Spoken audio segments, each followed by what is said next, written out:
Hi everyone.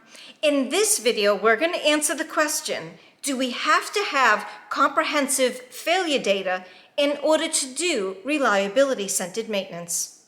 Now that brings us to Resnikoff's conundrum.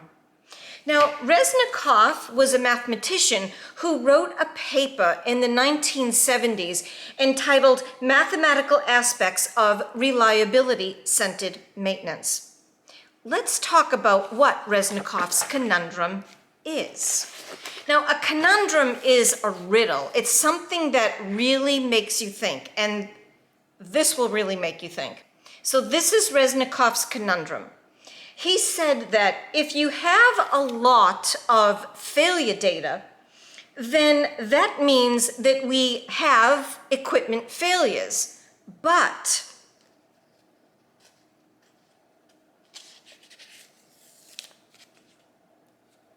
critical failures are unacceptable.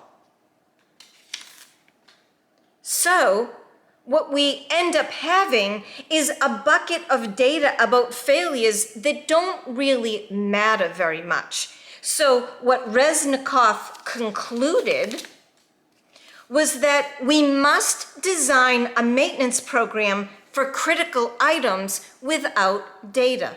So if the answer to the question is no, we don't have to have comprehensive failure data in order to do reliability-centered maintenance, then the question is, where do we get the data that we need?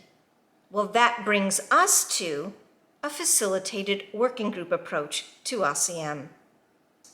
So when we do RCM this way, we assemble a team of equipment experts, and these are people who have a lot of years of experience, and so they have a lot of knowledge about the equipment and the operating environment. So the working group is led by an RCM facilitator. So the RCM facilitator really understands the RCM process and the principles, asks the RCM questions, and the RCM working group members answer those questions. So together, they augment any holes that we might have in our historical data. So there you have it. The answer to the question is no. If you have data that is lacking and you feel that you don't have everything you need to do reliability-centered maintenance, that's okay.